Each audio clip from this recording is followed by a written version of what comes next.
ഞാൻ എന്ത് ചെയ്യണമെന്നാ നിങ്ങൾ പറയുന്നത്? ഇതിന്റെ പേരിൽ പെട്ടുപോയിരിക്കുന്നത് ഞാനാ.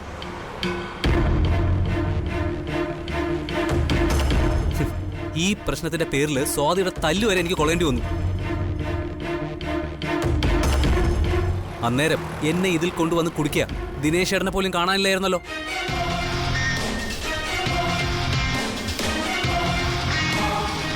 സ്വാതിയുടെ മുന്നിൽ നിന്ന് രക്ഷപ്പെട്ടു പോണമെങ്കിൽ എനിക്ക് എന്തെങ്കിലുമൊക്കെ പറയേണ്ടി വന്നു. അങ്ങനെ അത് ഞാൻ പറഞ്ഞത്. അത് വീണ്ടും കുരുക്കാവുന്ന ഞാൻ സ്വപ്നത്തിൽ പോലും കരുതിയില്ല.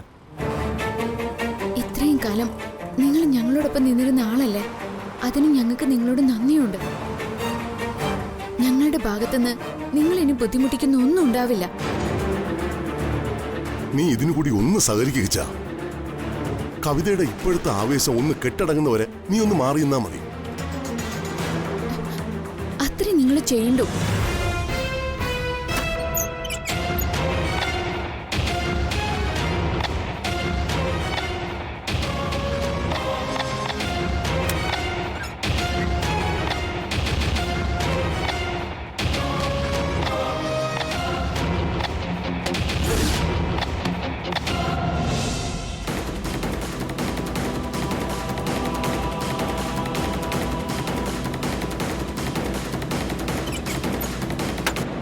ചേച്ചിയെ പോലെയല്ല കവിത ചേച്ചി. കവിത ചേച്ചി പുറത്തുനിന്ന് ആളെ വെച്ചായിരിക്കും നിങ്ങളെ പിടികൂടാൻ വരുന്നത്. അമ്മു പറയുന്ന സത്യ. അങ്ങേയറ്റം അപകടകാരിയാ കവിത. വീട്ടിലാണെങ്കിൽ രോഗിയായ അമ്മ മാത്രമേ ഉള്ളൂ. എനിക്കങ്ങനെ മാറി നിൽക്കാനൊന്നും പറ്റില്ല. പക്ഷേ ഇപ്പോഴത്തെ അവസ്ഥ വെച്ച് ഞാനത് ചെയ്താലും സേഫായിട്ടൊരു സ്ഥലം വേണ്ടേ?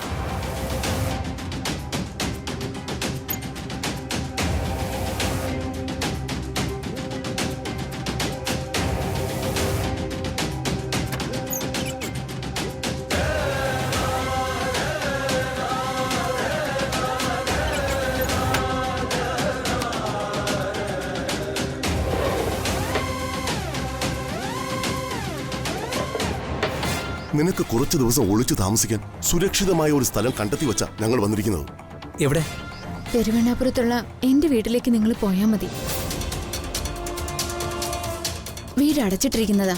വീടിന് 2 താക്കോലും ഉണ്ട്.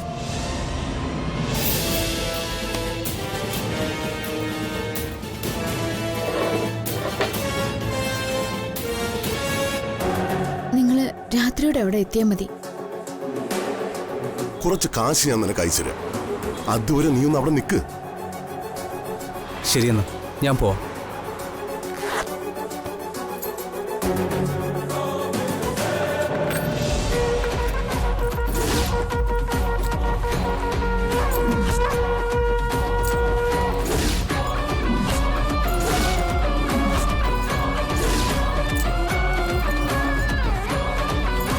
ഇത് തച്ചിലെടുത്ത് വീടിന്റെ താക്കോല് തന്നെയാ.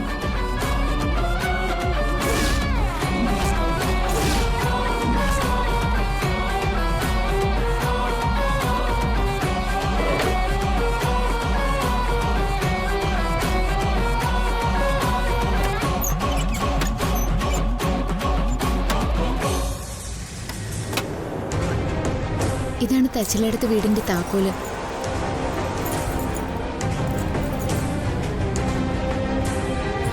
ശരി, ഞാൻ ഇന്ന് തന്നെ അങ്ങോട്ട് പോവാം. എന്നാ ശരി, നിങ്ങൾ പൊക്കോ.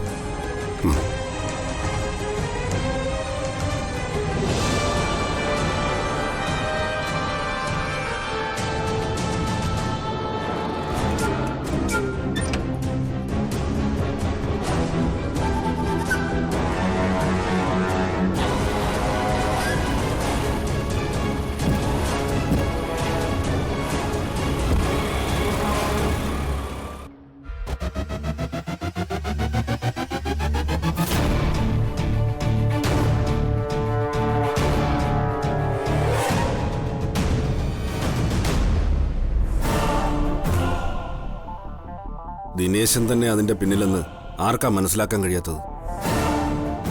ഇത്തരം ഉടായ്പകൾക്ക് ബിരുദം എടുത്തവനല്ലേ ദിനേശൻ? കിച്ചൻ ഒന്നും അറിയാതെ ഒരു പെണ്ണിന്റെ ഭർത്താവാണെന്ന് പറഞ്ഞ് മംഗലശ്ശേരിയിലേക്ക് കയറി വരുമെന്ന് ഗൗതം കരുതുന്നുണ്ടോ? ഒരിക്കലുമില്ല. നീ ഈ പറഞ്ഞതുപോലെ ഈ ഒത്തുകളിയിൽ ലച്ചുവിനും ദിനേശിനും തുല്യ പങ്കാവുള്ളത്.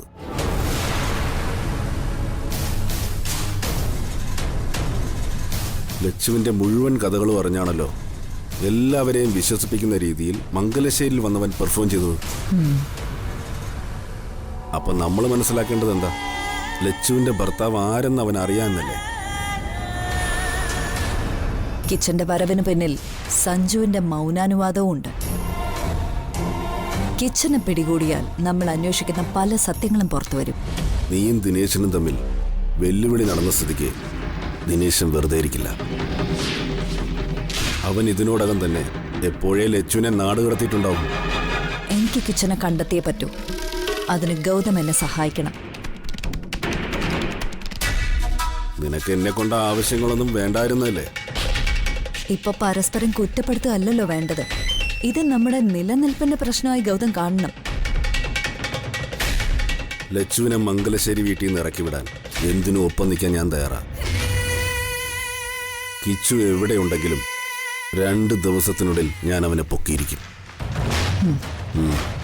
നീ ഇപ്പൊ പൊയ്ക്കോ.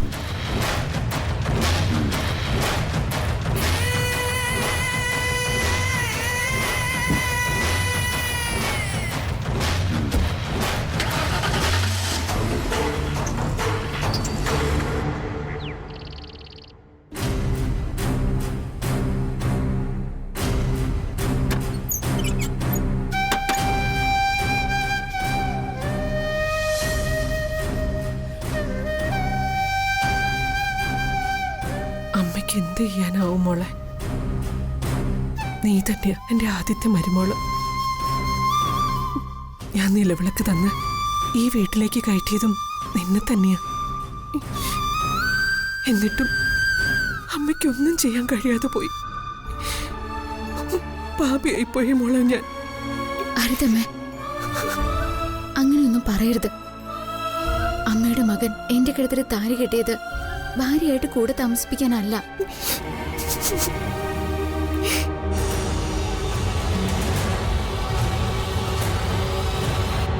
ഞാനും അങ്ങനൊരു ജീവിതം ആഗ്രഹിച്ചിരുന്നില്ല.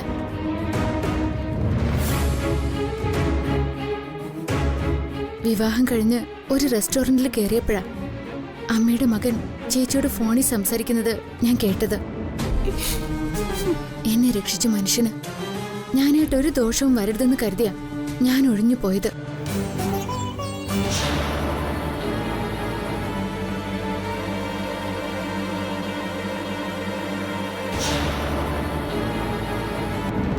വിധി എന്നെ എങ്ങനെയൊക്കെയോ ഇവിടെ കൊണ്ടെത്തിച്ചു. ഞാൻ ഈ വീട്ടിൽ നിന്ന് പോകേണ്ടവള് തന്നെയാ. അമ്മു തിരിച്ചു വന്നെന്നല്ലേ കാവേരി ചെറിയമ്മ പറഞ്ഞത്? അവള് പിന്നെ എങ്ങോട്ട് പോയി?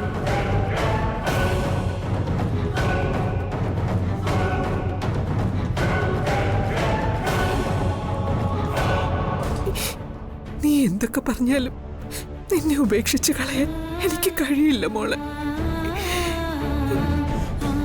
പ്രായം കൊണ്ട് നീ ശ്രീകുട്ടിയെ ചേച്ചി എന്ന് വിളിക്കുന്നുണ്ടെങ്കിലും അവളുടെ ഏട്ടത്തിയുടെ സ്ഥാനം നിനക്ക്. അമ്മ ഓരോന്നോർത്ത് മനസ്സ് വേദനിപ്പിക്കണ്ട. അസുഖം പൂർണ്ണമായിട്ട് ഭേദമായിട്ടില്ല. എന്റെ മനസ്സ് വേദനിപ്പിച്ചുകൊണ്ടിരിക്കുന്നത് നീയല്ലേ? എനിക്ക് എന്നെ ഉപേക്ഷിച്ചു പോകാൻ എങ്ങനെ തോന്നി? നിന്നോട് ഞാൻ പറഞ്ഞതല്ലേ, നീ ഇവിടുന്ന് പോയാ നിന്റെ കൂടെ ഞാനും ഉണ്ടാവൂന്ന്. അമ്മ ഈ വീട്ടിൽ നിന്ന് പോവാൻ പാടില്ല. ഞാൻ പോയാല് ആരും ചോദ്യങ്ങളായിട്ട് വരില്ല. അമ്മ ഒരു ജോലി കിട്ടി പോയെന്ന് എല്ലാരും പറയും. അവൾ അമ്മയുടെ റൂമിൽ കാണും.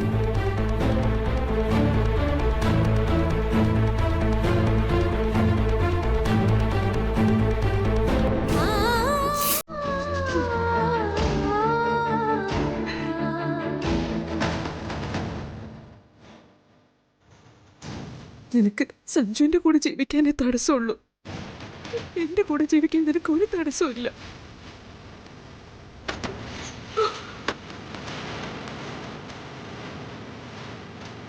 ഇവൾക്ക് ആരുടെ കൂടെ ജീവിക്കാനമ്മേ തടസ്സമായിട്ടുള്ളത്?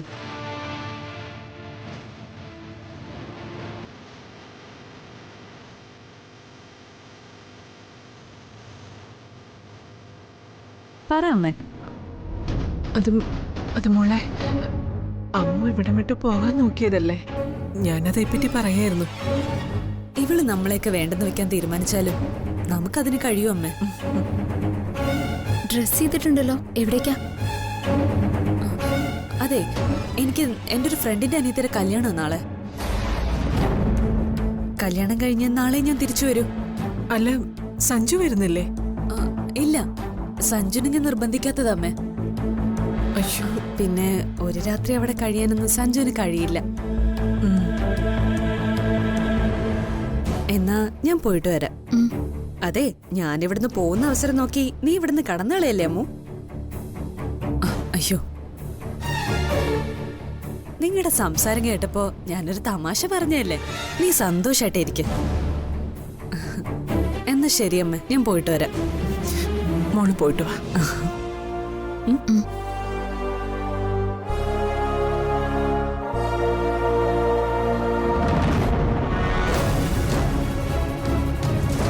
മോളെ, അവളൊന്നും കേട്ട് കാണൂലല്ലോ. ഞാൻ വല്ലാതെ പരിഭ്രമിച്ചു പോയി. ചേച്ചിക്ക് എങ്ങനെ വാതുക്കല് വന്നു നിൽക്കുന്ന ശീലമൊന്നുമില്ല, അതാ രക്ഷയായത്.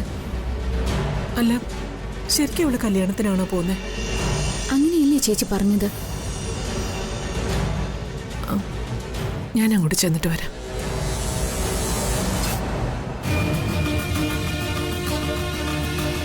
ചേച്ചിയുടെ മുഖം കണ്ടാൽ അറിയാം ചേച്ചി പറഞ്ഞത് കള്ളാണെന്ന്.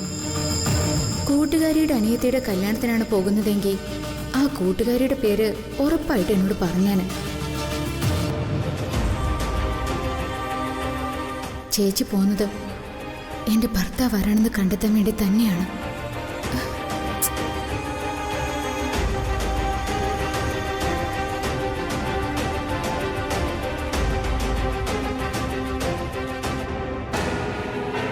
മോളെ, നീ ഈ ബാഗ് എടുത്തോണ്ട് എങ്ങോട്ടാ പോകുന്നത്? പോകുന്ന ഞാനല്ല, ആ അമ്മുവാ. അമ്മ എന്തേ കാണിക്കുന്നേ? ലച്ചുവിന്റെ ബാഗ് ഇതാ. വിടങ്ങോട്ടെ ശ്രീകുട്ടി, വിടാന്. വിടങ്ങോട്ടെ ശ്രീകുട്ടി. ഇനി അമ്മുനെ ഈ വീട്ടിൽ നിർത്തിക്കൊണ്ട് പോകാൻ പറ്റില്ല. വിട ശ്രീകുട്ടി അങ്ങോട്ട്. അമ്മ എന്തായി കാണിക്കുന്നേ? അമ്മ ഈ നിൽക്കുന്നത് ചന്ദ്രകാന്തത്തിലല്ല, മംഗലശ്ശേരിയില. വിട്. ചന്ദ്രകാന്തത്തിൽ അവളെങ്കിൽ അമ്മയ്ക്ക് തീരുമാനം എടുക്കാം. വിടാനാ പറഞ്ഞത്. മോനെ സഞ്ജു, നീ തീരുമാനം എടുക്കണം. ദേ, ഈ പെണ്ണിനെ ഈ വീട്ടിൽ നിന്ന് പറഞ്ഞു വിട്ടേ പറ്റൂ. ഇവൾ ഈ വീട്ടിൽ കാട്ടിക്കൂട്ടിയതൊക്കെ ശ്രീകുട്ടി മറന്നെങ്കിലും നിനക്ക് മറക്കാൻ പറ്റുമോ? ഓർമ്മ തെറ്റുകൊണ്ട് അമ്മൂൻ അങ്ങനെ സംഭവിച്ചു പോയതല്ല വല്യപ്പച്ചി.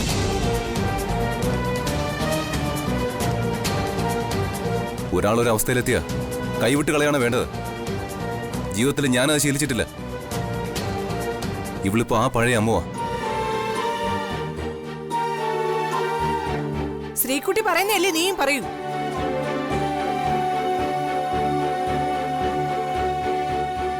അമ്മു, നീ നിന്റെ ബാഗ് എടുത്ത് ഇറങ്ങിപ്പോ നോക്ക. അവള് പോണോ വേണ്ടെന്ന് ഞാൻ തീരുമാനിക്കും. അമ്മു, ദാ നീ ബാഗ് കൊണ്ട് അകത്തു പോ.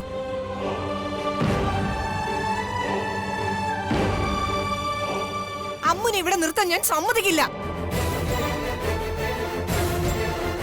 അമ്മു, ഇതുവരെ നല്ല ഭാഷയില ഞാൻ നിന്നോട് സംസാരിച്ചത്.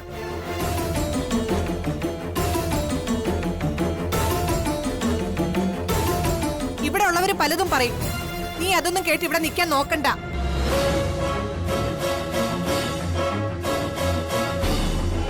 നീ എവിടെയോ ജോലി കിട്ടി പോവാൻ നിന്നതല്ലേ, അവിടേക്ക് പോവാൻ നോക്ക.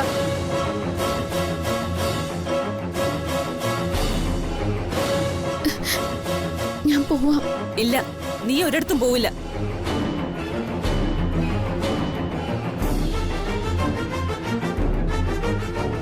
രാജു, ദാ നീ ഈ ബാഗ് അമ്മുന്റെ റൂമിൽ കൊണ്ടുവയ്ക്ക്.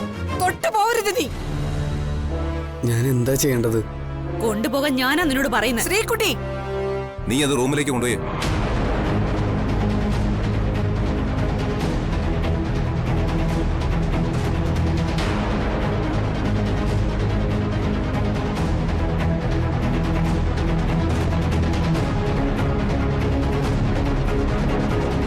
എല്ലാ പ്രശ്നങ്ങൾക്കും ഒരു പരിഹാരം കണ്ടെത്താനാ ഞാനിപ്പോ പോകുന്നത്.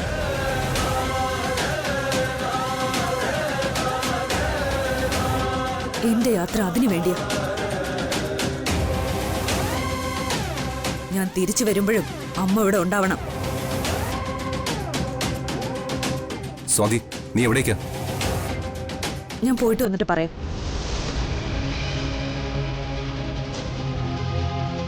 അമ്മ ഇവിടെ പ്രശ്നം ഉണ്ടാക്കാൻ നിൽക്കാതെ ചന്ദ്രകാന്തത്തിലേക്ക് പോവാൻ നോക്ക്.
പുറത്താരോ വന്നല്ലോ.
വള്ളിയായി.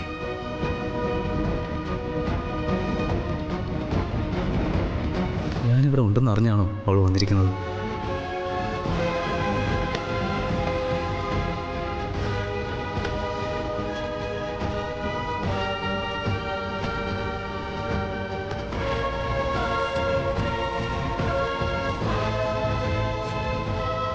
അപ്പോൾ അകത്ത് കയറാൻ തന്നെ അവളുടെ ഉദ്ദേശം.